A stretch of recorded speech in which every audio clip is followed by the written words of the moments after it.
साहित्य स्वर में आपका स्वागत है। आप सुन रहे हैं महात्मा ज्योतिराव फुले द्वारा रचित महान ग्रंथ गुलामगिरी का दूसरा भाग।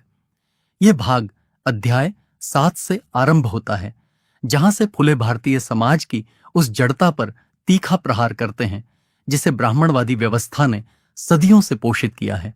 वे तर्क और ऐतिहासिक उदाहरणों के माध्यम से ये स्पष्ट करते हैं कि किस प्रकार बहुजन, श्रमिक और दलित समाज को जानबूझकर शिक्षा, सत्ता और आत्मसम्मान से वंचित रखा गया। गुलामगिरी सिर्फ एक किताब नहीं, बल्कि सामाजिक क्रांति का घोष है। और इसी क्रांतिकारी विचारधारा को आगे बढ़ाते हुए हम इस चैनल राव अंबेडकर द्वारा लिखित पुस्तकों जैसे जाति का उच्छेदन, शूद्र कौन थे और जाति प्रथा का विनाश जैसे ऐतिहासिक ग्रंथों का ऑडियो रूप भी लाने वाले हैं। इसलिए चैनल को सब्सक्राइब जरूर करें ताकि हम सब मिलकर इस जागरूकता के मिशन को आगे बढ़ाते रहें और उस सामाजिक न्याय की ओर कदम बढ़ाएं जिसकी कल्पना फुले और अंबेडकर ने की थी।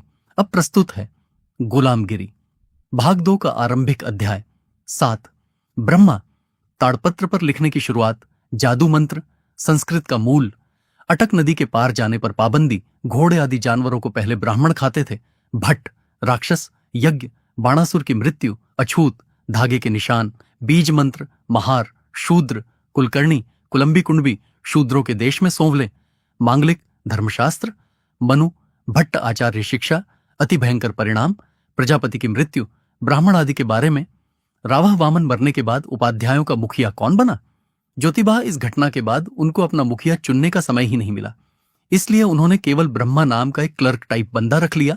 वही सारे राज्य काज देखता था। वह बहुत ही गप्पोड़नाथ था और जैसे तैसे अपना मतलब पूरा करना जानता था। उसकी बातों पर कोई एक पैसे का विश्वास नहीं करता था, इसलिए उसको 4 मुंह वाला ब्रह्मा कहा जाने लगा। कुल मिलाकर वह बहुत ही चतुर, हठीला, धूर्त और दुस्साहसी आदमी था। रावह सबसे पहले ब्रह्मा ने क्या किया? ज्योतिबा सबसे पहले ब्रह्मा ने ताड़पत्रों पर नुकीली चीजों से लिखने की तरकीब निकाली और उसको ईरान के समय के जो जादू मंत्र या जो कहानियां याद थीं उनको उकेरा। ये उसने समय की चलताऊ भाषा सर्वकृत, जिसका अपभ्रंश बना संस्कृत में लिखा था, जैसे आजकल की पारसी भाषा है, इसमें उसने छोटी छोटी बातें लिख मारी। इससे उसकी बहुत प्रशंसा हुई और तभी से कहा जाता है कि ब्रह्मा के मुख से ही कहानियां, जादू मंत्र विद्या, वेद निकले हैं। इतने में हुआ ये कि यहां पर ईरानी लोग भूख से मरने लग गए थे, इसलिए यहां से आर्य वापस ईरान की तरफ भागने लगे। तभी उन्होंने ये पाबंदी लगा दी कि कोई भी अटक नदी पार नहीं करेगा, यानी कोई समुद्र पार न जा पाए। इसका उन्होंने पूरा बंदोबस्त कर लिया था। राव तो फिर उन्होंने जंगलों में क्या क्या खाकर अपनी जिंदगी बचाई होगी। ज्योतिबा उन्होंने जंगलों में मिलने वाले कंद मूल, फल फूल, जंगल में मिलने वाले विभिन्न तरह के पशु पक्षी, यहां तक कि अपने घोड़े तक मारकर खाए और अपना जिंदगी बचाई। इसलिए उनको यहां के रक्षकों को तीव्र घृणा हो गई थी। बाद में रक्षक शब्द का अपभ्रंश राक्षस और भ्रष्ट शब्द का अपभ्रंश भट्ट बन गया। बाद में भट्ट यानी ब्राह्मण लोगों ने तब मुसीबत के समय विभिन्न जीव जंतुओं का मांस खाया, लेकिन बाद में उनको इससे बहुत शर्म आने लगी और उन्होंने मांस खाने पर पाबंदी लगा दी। लेकिन जीभ का स्वाद कहां छूटता है। बाद में उन्होंने मौका देखकर अपने नीच कार्यों को छुपाने के लिए नियम बनाया कि पशुओं की बलि देकर खाने से उसे बहुत पुण्य मिलता है, और इस प्रकार उन्होंने पशु यज्ञ, अश्वमेध यज्ञ आदि की स्थापना की और इस बारे में मोटे मोटे ग्रंथ लिख मारे। रावह बाद में ब्रह्मा ने और क्या क्या किया। ज्योतिबा बलि राजा के पुत्र बाणासुर के मरने के बाद उस राज्य में कोई बड़ा मुखिया नहीं रहा। जो जहां थे वहां के राजा बन गए और ऐसो आराम में मस्त रहने लगे। ऐसा मौका देखकर ब्रह्मा ने अपने बराबर के सारे ब्राह्मण परिवारों को, जिसका अपभ्रंश बना परवारी, जमा कर यहां के रक्षकों यानी राक्षसों पर एक रात को अचानक हमला बोल दिया। बाणासुर के राज्य पर हमला बोलने से पहले उसके दिमाग में आया कि अगर हमले के बाद इधर उधर हो गए तो एक दूसरे को कैसे पहचानेंगे। इसकी तरकीब यह निकाली कि ब्रह्मा ने अपने सारे पारिवारिक सदस्यों के गले में एक सफेद रंग के सूत का धागा बांध दिया, जो कि उनकी जाति का सूचक था। इसको आज ब्रह्मसूत्र यानी जनेऊ कहा जाता है। इसके अलावा उसने हरेक को एक जाति बोधक बीज मंत्र प्रदान किया, जिसको आज गायत्री मंत्र के नाम से जाना जाता है। इसको सिखाते हुए कहा गया था कि कोई भी संकट आ जाए, कुछ भी हो जाए, लेकिन इस मंत्र को कोई क्षत्रियों को नहीं बताएगा। इस प्रकार भट्ट अपने परिवार की पहचान करने में सक्षम हो सकते थे। रावह इसके बाद ब्रह्मा ने क्या किया? ज्योतिबा इसके बाद ब्रह्मा ने अपने सारे भट्ट परिवारों को जमा कर बाणासुर के राज्य पर चढ़ाई कर दी। वहां उसने बहुत सारे छोटे बड़े सरदारों को हरा बड़े इलाके को अपने अधीन कर लिया। इसके बाद रणभूमि में कमर कस के लड़ने वाले महारी, जिसका अभी अपभ्रंश है महार, क्षत्रियों सहित अन्य लोगों का सब कुछ छीन लिया और सत्ता के नशे में चूर हुए भट्टों ने उनको क्षुद्र, अपभ्रंश शूद्र लोग कहते हुए उनको अपना दास बना लिया। उनमें से कितने ही लोगों को उन्होंने अपने घरों में नौकर रख लिया। बाकी बचे शूद्रों को उन्होंने गांव गांव में एक भट्ट अधिकारी को भेजकर भूमि की कुल्लेवारी, नाप जोख करवाई और उन सबको खेती के कामों में लगा दिया और उनको केवल पेट भरने लायक अन्न देने की प्रथा शुरू हुई।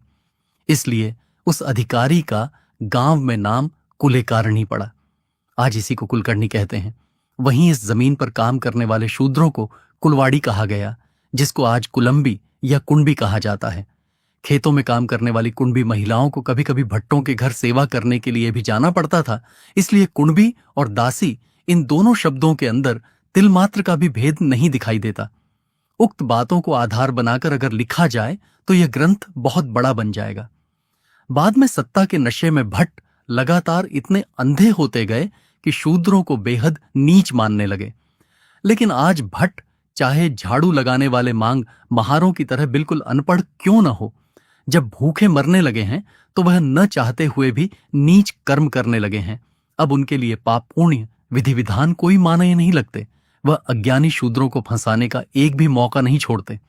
अब कोई पार न बसाई तो वह आजकल शूद्रों के घर घर जाकर धर्म के नाम पर भीख मांग मांग कर अपना पेट पाल रहे हैं।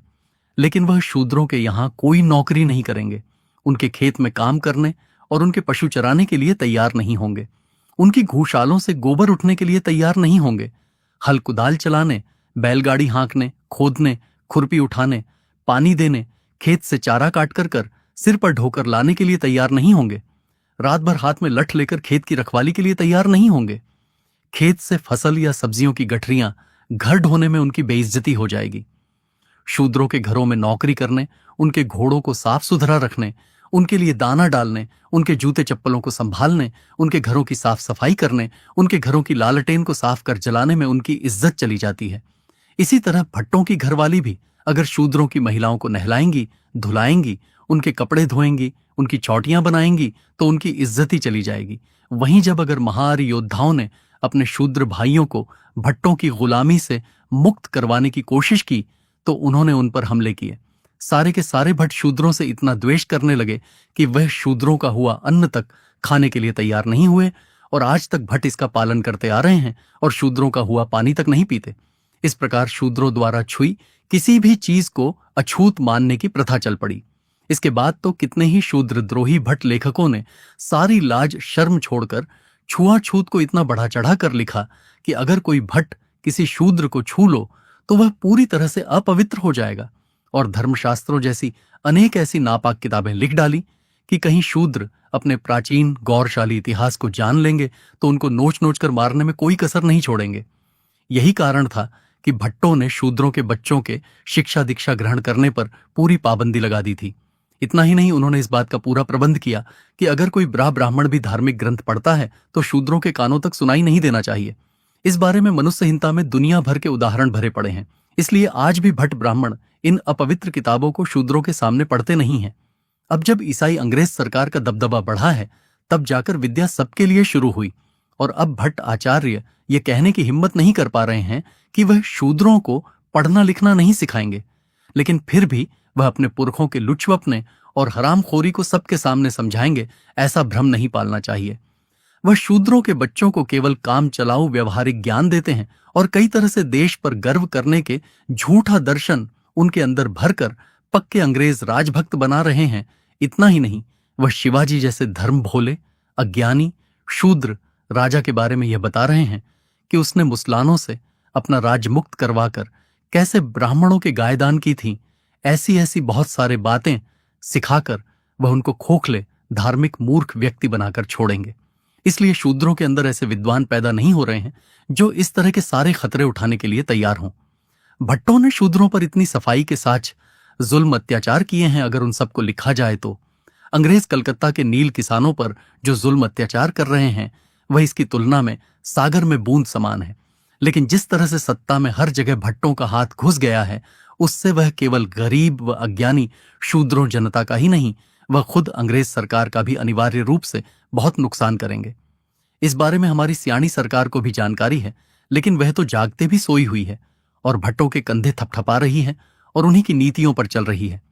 इसका आने वाले समय में बहुत खतरनाक परिणाम होगा, इस बारे में किसी तरह का शक नहीं होना चाहिए। नहीं, वह खुद अंग्रेज सरकार का भी अनिवार्य रूप से बहुत नुकसान करेंगे।